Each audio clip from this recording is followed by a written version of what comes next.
संविधान।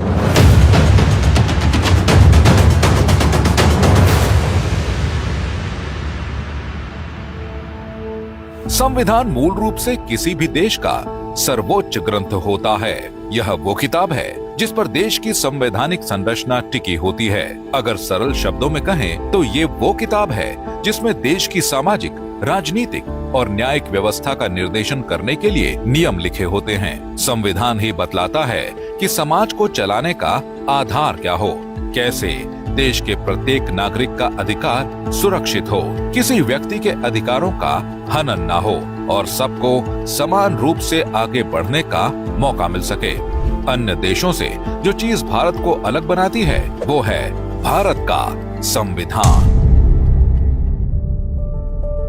भारतीय संविधान दुनिया में सबसे लंबा और सबसे विशाल संविधान है।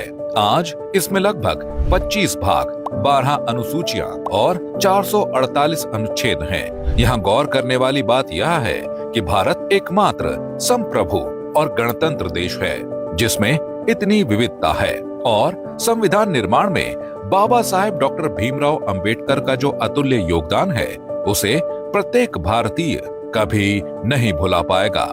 स्वतंत्रता, समता, बंधुता, न्याय, विधि का शासन, विधि के समक्ष समानता, लोकतांत्रिक प्रक्रिया और धर्म, जाति, लिंग और अन्य किसी भेदभाव के बिना सभी व्यक्तियों के लिए गरिमामय जीवन भारतीय संविधान का दर्शन और आदर्श है। ये सारे शब्द बाबा साहेब के विचार भी हैं। इन्हीं विचारों को वे भारतीय समाज में व्यवहारिक बनाने के लिए आजीवन संघर्ष करते रहे और उनके इन्हीं आदर्शों की छाप भारतीय संविधान में देखी जा सकती है।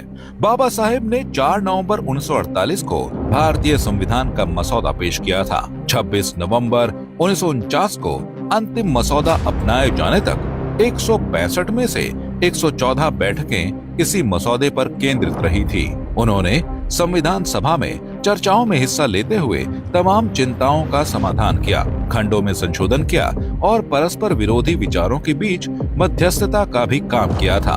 विरोध के बावजूद उन्होंने संविधान सभा की बैठक में यूनिफॉर्म सिविल कोड को भविष्य के लिए अहम बताया था। समाज के वंचित और पिछड़े वर्ग के लोगों को समान अवसर मिल सके, इसके प्रावधान भी बाबा साहेब ने संविधान में किया।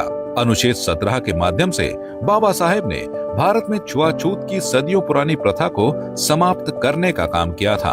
उन्होंने दलितों को सार्वजनिक स्थानों और अवसरों तक पहुंच प्रदान करने वाले कानूनों पर भी काम किया। अनुच्छेद 81, 170, 332 और 334 के तहत बाबा साहेब ने संसद, विधानसभाओं और स्थानीय सरकारी निकायों में अनुसूचित जातियों और अनुसूचित जनजातियों के लिए आरक्षण सुनिश्चित किया, जिससे राजनीतिक निर्णय लेने में उनका प्रतिनिधित्व सुनिश्चित हुआ।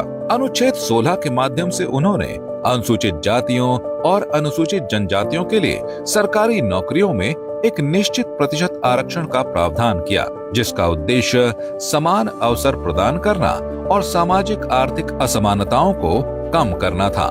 बाबा साहेब आर्थिक और सामाजिक अधिकारों के पुरजोर समर्थक थे।